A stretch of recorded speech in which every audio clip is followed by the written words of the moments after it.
नमस्कार विद्यार्थी मित्रांनो, आपण आज पाठ्यपुस्तकातील भाग क्रमांक 5 व्याकरण व लेखन या भागाला सुरुवात करणार आहोत.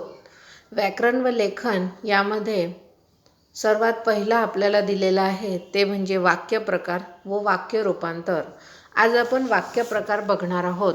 याआधीसुद्धा तुम्ही शिकलेले असालच की प्रश्नार्थी वाक्य, उद्गारार्थी वाक्य, विधानार्थी वाक्य. तर आपल्याला हे 3 वाक्य या अभ्यासक्रमामध्ये दिलेले आहेत.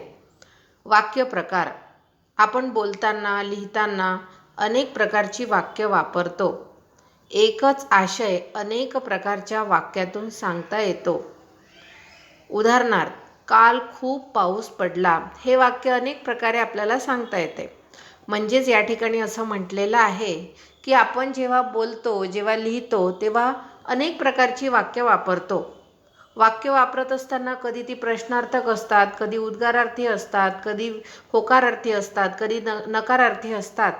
परंतु वाक्याचा प्रकार जरी बदलला, वाक्याचं विधान जरी बदललं तरी अर्थ मात्र त्याचा एकच निघतो. अशी एकाच अर्थाची अनेक प्रकार आपल्याला या ठिकाणी बघायचे आहे.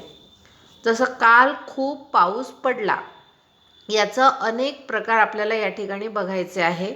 विधानार्थी वाक्यामध्ये काल फार पाऊस पडला, खूपच्या जागी फार आलं. त्यानंतर विधानार्थीच वाक्यामध्ये नकारार्थी वाक्य या ठिकाणी दिलेलं आहे. एक पहिलं दिलेलं आहे, काल फार पाऊस पडला. तुम्ही पुस्तक समोर ठेवा आणि त्यानंतर हे बघा, तेव्हाच तुम्हाला समजणार की काल फार पाऊस पडला. या ठिकाणी हे विधानार्थी वाक्य आहे, पण हे होकारार्थी आहे. त्यानंतर काल काही कमी पाऊस पडला नाही. कमी पाऊस पडला नाही म्हणजे खूप पाऊस पडला किंवा जास्त पाऊस पडला किंवा फार पाऊस पडला. तर या ठिकाणी वाक्याचं रचना बदललेली आहे, परंतु वाक्याचा अर्थ मात्र तोच आहे की काल खूप पाऊस पडला. कमी पाऊस पडला नाही म्हणजे खूप पाऊस पडला. तर या ठिकाणी हे सुद्धा वाक्य विधानार्थीच वाक्य आहे. त्यानंतरचं तिसरं वाक्य आहे प्रश्नार्थी वाक्य. काल काय कमी पाऊस पडला का? या ठिकाणी प्रश्न विचारलेला आहे, पण उत्तर मात्र तेच आहे की काल खूप पाऊस पडला. त्यानंतर काल कमी तर पाऊस पडला नाही ना. त्यानंतर प्रश्नार्थी आहे, परंतु त्याच्यामध्ये आपल्याला नकारार्थी सुद्धा दिसत आहे. प्रश्नही विचारलेला आहे, परंतु तो नकारार्थी स्वरूपाचा आहे. तरी उत्तर मात्र एकच आहे. किती अफाट पाऊस पडला काल, उद्गारार्थी वाक्य. या ठिकाणी तुम्हाला उद्गारार्थी चिन्ह दिसते आहे. तर अशा पद्धतीने वाक्याची रचना बदललेली आहे, परंतु वाक्याचा अर्थ मात्र तोच आहे. आता वाक्याचे प्रकार म्हणजेच आशयावरून आणि भावार्थावरून आणि क्रियापदाच्या रूपावरून असे वाक्याचे 2 प्रकार पडत आहेत.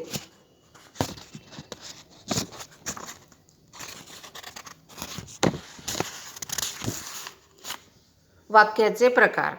पहिलं वाक्य विधानार्थी वाक्य. ज्या वाक्यामध्ये केवळ विधान केलेले असते त्याला विधानार्थी वाक्य असे म्हणतात. प्रश्नार्थी वाक्य. ज्या वाक्यामध्ये प्रश्न विचारलेला असतो त्याला प्रश्नार्थी वाक्य म्हणतात.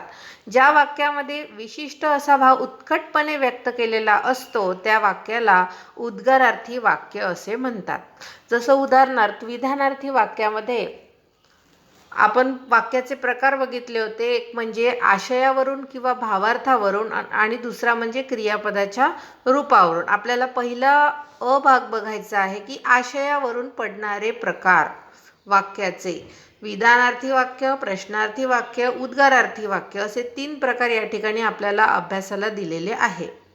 यामध्ये ही वाक्य म्हणजे विधानार्थी वाक्य, प्रश्नार्थी वाक्य ही वाक्य होकारार्थीही असू शकतात किंवा नकारार्थी देखील असू शकतात. जसं उदाहरणार्थ तुम्हाला विधानार्थी वाक्याचं उदाहरण दिलेलं आहे, सचिन तेंडुलकर उत्तम फलंदाज आहे. हे होकारार्थी आहे पण विधानार्थी आहे. विटी दांडूचा खेळ अलीकडे फारसा खेळला जात नाही. म्हणजेच हे वाक्य विधानार्थी आहे. या वाक्यामध्ये होकारार्थी वाक्य असू शकतं किंवा नकारार्थी वाक्य सुद्धा असू शकतं. त्यानंतर प्रश्नार्थी वाक्य कसं ओळखायचं की आपल्याला माहिती आहे की वाक्याच्या शेवटी प्रश्नार्थक चिन्ह दिलेलं असेल म्हणजे ते वाक्य प्रश्नार्थी वाक्य असतं. प्रश्न विचारला जातो त्या ठिकाणी. तू बाहेर केव्हा जाणार आहेस? प्रश्नार्थक चिन्ह. तो स्पर्धा परीक्षेत उत्तीर्ण का झाला नाही? जरी नकारार्थी असेल दुसरं वाक्य तरी त्यामध्ये प्रश्न विचारलेला आहे म्हणजे प्रश्नार्थी वाक्य सुद्धा होकारार्थी किंवा नकारार्थी असू शकतं. त्यानंतर आहे उद्गारार्थी वाक्य की एखादी भावना असेल, अरे बापरे, आई ग, केवढा हा साप. तर अशा पद्धतीची जी भावना आहे जी आपण उत्कटपणे व्यक्त करत असतो त्या वाक्याला उद्गारार्थी वाक्य असं म्हणतात. किती छान आहे हे फूल आणि या वाक्यानंतर उद्गारार्थी चिन्ह दिलं जातं तेव्हा आपण त्या ठिकाणी त्या वाक्याला उद्गारार्थी वाक्य असे म्हणतो. हे सुद्धा तुम्हाला माहिती असेल की वाक्याच्या शेवटी जर उद्गारार्थी चिन्ह असेल तर ते वाक्य म्हणजे उद्गारार्थी वाक्य होय. तर या ठिकाणी वाक्य प्रकारामध्ये आपण वाक्याचा पहिला प्रकार बघितलेला आहे तो म्हणजे आशयावरून किंवा भावार्थावरून पडणारे वाक्याचे प्रकार. 3 प्रकार लक्षात ठेवायचे: विधानार्थी वाक्य, प्रश्नार्थी वाक्य आणि उद्गारार्थी वाक्य. पुढचं जे क्रियापदाच्या रूपावरून जे वाक्याचे प्रकार पडतात ते आपण पुढच्या पिरियडला बघूया. एवढं वाचून घ्याल आधी.